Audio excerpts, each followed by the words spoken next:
good with me.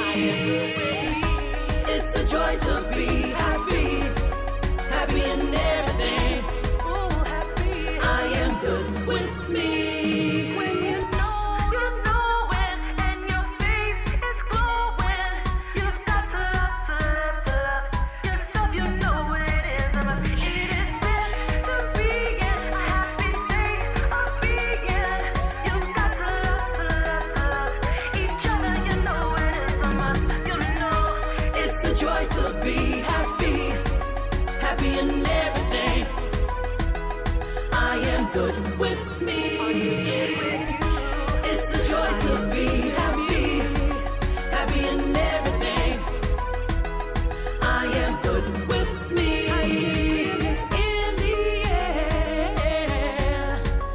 Oh, what a feeling. When you let go of your stress, just swirl your hands up in the air and be happy with your soul. It's a joy to be happy, happy in everything. I am good with me. It's a joy to be happy, happy in everything. I am good with me. It's a joy to be happy, happy in everything. I am good with me. See, me and Timberland, we got the hits from here to overseas with SWB. If you're not Stewart, what the hell are you doing? Welcome back to the Doug Stewart Show. This is a Woman Wednesday. If you're tuning into the show late, do yourself a favor and go to 2livestewsradio.com and check out the pictures that I took of El Chupacabra this weekend.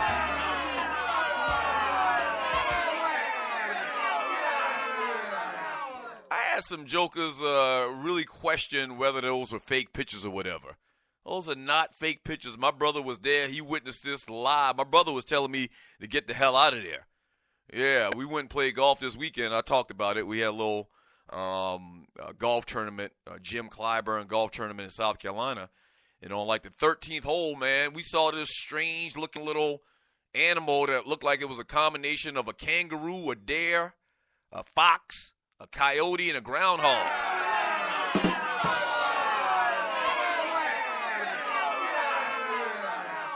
So I snapped some pictures, put it on my Facebook profile, man. And this thing has been shared over 1,400 times. Now, that's kind of alarming. And you know how our Caucasian brothers and sisters, they love animals, man. I got so many comments from white ladies saying, man, this animal is sick. Can you help it? I know the damn animal, something is wrong with the animal. I don't know. I'm not, I like animals too, but you just see the compassion in people whenever it's got anything to do involving animals. And I'm saying to myself, when I posted articles about, I don't know, Trayvon Martin or Mike Brown or whatever, it didn't get no damn 1,200 shares. They maybe got, 1 share. And these animals, man, got so much love. And I mean, nothing against animals. I like animals too, once again. But damn, 1,200 shares of these pictures of this little chupacabra-looking thing or whatever, man. And they actually ran with it and put it on the news, man. I actually posted the pictures in the Doug Stewart Show, or actually the Two Live Stews Facebook chat group. And so go in there and check out the pictures. Strange-looking thing. I do believe, I guess, the consensus was that these pictures were of a dog or a coyote or a fox. And it was actually real small. So it was of a coyote or a fox that had the mange and all of his hair fell off and it was scrawny and, sickly looking or whatever. And the thing actually made the news. Just crazy, man. One last point about Josh Rosen and the comments that he made about amateurism and college sports. When UCLA announced its 15-year, $280 million deal with Under Armour, Rosen used a big contract to mock the NCAA's nonprofit status on social media, saying, "We still amateurs, though. Gotta love nonprofits." # NCAA in an Instagram post. Hashtag sham.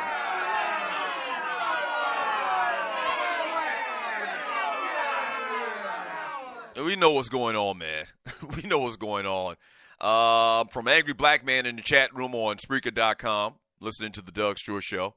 He says, actually, there are a lot of non-athletes that attend universities that would not be in college if universities did not have varying admission standards. And that's a very true point. Not to even have athletes. You have to have, and I think that's fine because you hear all of these stories, and you may be somebody that fell into this category. They didn't have great SAT scores, or they didn't have great scores in their core classes or whatever, but went on to be successful in college, graduate on time, maybe even graduate with honors, maybe changed up something about their routine on how they studied and how they prepared. Something happened where they became better students in college than they were in high school. So I always believe in, man, having the opportunity and see what you can do when you get there. So I really, and I mentioned this earlier, I don't understand why you couldn't have minimum standards, across the board to have entrance, to gain interest into these particular colleges. And, once you're there, it's up to you. And I'm sure, there's an elite type opinion about students coming in where, the Harvards, the Ivy League schools or whatever, they only want students with that have shown the highest academic, scholastic aptitude as compared to somebody else that's just, squeaking by just to get into college. I don't even know if that's right or not, but it is what it is. From, who is this we have in the chat? From That Ninja, most kids that can qualify academically for those schools can't play football at that level. Unnecessary jab at the players. Other than that, he's correct with his points. He's very correct with his points. And I said it during the last segment and talking about it, man. I almost wish that these students would come together, man, kind of like Missouri did a couple of years ago, and fight the NCAA to try to affect change, because that's the only way something like that's going to happen. The whole thing is a scam. NCAA, once again, and these programs are getting paid. Why shouldn't the players get a cut? That's one of my core debates on sports talk radio, is paying college athletes. It's just ridiculous, and it's one of the biggest lies that's told in this country. And bottom line, like Ninja was talking about, if you're putting in the time necessary to be an A-type student, that time that you're putting into when you're actually studying is time that other players put into extra practice and in the weight room. And then vice versa, if you're, one of the elite programs and you have these top talent and you have these players that put in all this extra work and all this extra time and study hall and watching film and all this, that, and the other, then clearly that's time. There's only 24 hours in a day. So if you're doing that, you can't study. And if you study, you can't play football. You see what I'm saying? So it's give or take. It's kind of like a catch-22. And that goes to the root of what Josh Rosen was saying. You can't be a great, great athlete. Or put it like this. You can't reach your full potential as an athlete if you're focused on studying. And you, vice versa, you can't be a great student athlete and be a great football player because you're taking time away from being a great football player.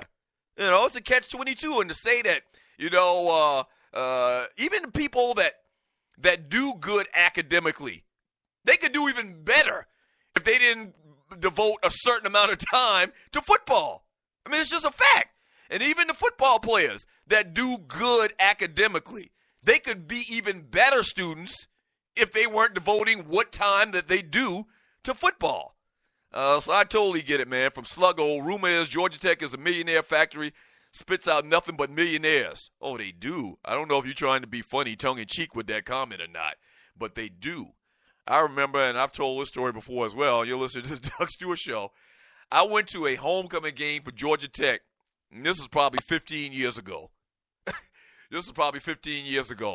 And the class that graduated, I don't know, maybe 30 years earlier or whatever, they wrote a check as a class to Georgia Tech for like $25 million.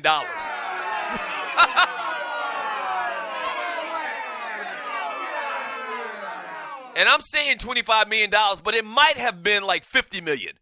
And there's no way I could remember. There's no way I could go back and find out exactly what year it was.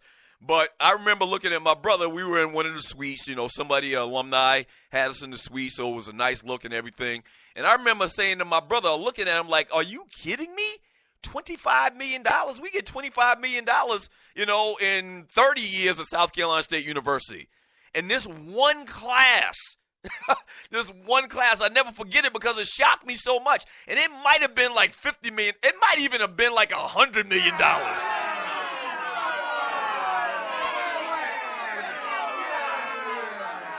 Right, from one graduating class from Georgia Tech. Yeah. So it's much different, man. From Rough Buff, he says all schools lower their requirements for the student athletes. Not all. I'm pretty sure the vast majority do. Even the students I talked about earlier that go to Georgia Tech or go to Stanford, their academic, scores or background doesn't have to be what normal students do usually. But I don't think that's across the board. I do believe that a couple of these universities out there, the student athletes have to do or come into the school, with the same scholastic background as the regular students. I'm looking at my man, Ced Galloway's profile pic, man. Thank you, Ced Galloway, for that profile pic. Thank you.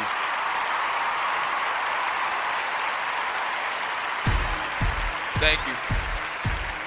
Yes, Lord. From Tiffany Sports and Heels, you only need a 19 ACT to score to get into college and play sports. I never took the ACT in college, going into leaving from high school, going to college. I just remember when I was coming out of high school, the number was 700 on the SAT. You had to make a 700. And back during that time, and I don't know if the scale has changed or whatever, a good score in the SAT back in 1988, or the top score was like 1,500 or something like that. And to play college athletics and not have to sit out a year as a Prop 48, which is this rule called Prop 48, where if you didn't score a certain amount on your SAT and your core classes, you had to sit out a year and try to improve those grades. So if you didn't want to be a prop, you had to score over 700 on your SAT. Now, that's a minimum. There's a lot of students that score over 1,200, 1,300, 1,400, or whatever the top scores were going into college. And you had to make a 700 to play. And so I did it. I actually did it the first time. I don't remember the exact score I got. I think I got an 800 and something. It wasn't great, but I actually did it the first time. I know a lot of people that played college sports that had to take the SAT 3, 4, 5 times to get 700. And that's kind of what Josh Rosen is talking about. Hey, back in 3 minutes. Hour number 2 of the Doug Stewart Show. Coming up next.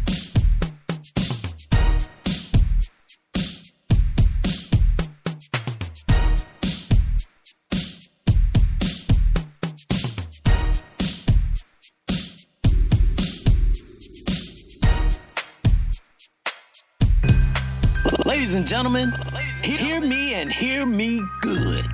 If you like sports, then you like the Wait a Minute Show. If you like comedy, then you like the Wait a Minute Show.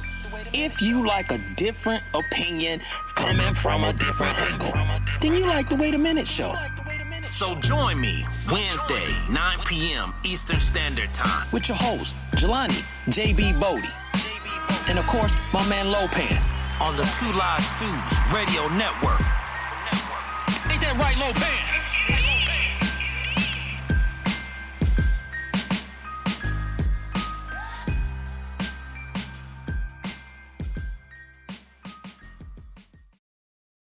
My swag's on the Richter scale. My swag's on the Richter scale. My swag's on the Richter scale. My swag's on the Richter scale. And I be sweating out the tail, step out. Oh yeah, I be sweating out the tail, step out. Oh yeah, I be sweating out the tail, step out. Oh yeah, I be sweating out the tail, yeah. Let go, okay. I am Mr. Greatness. You may wanna take this. Introduce me to a scale, I guarantee I break it. Introduce me to a beat, I guarantee I rape it. Earthquake flow, 2012 Doomsday beat. I'm a cool kid, and you are just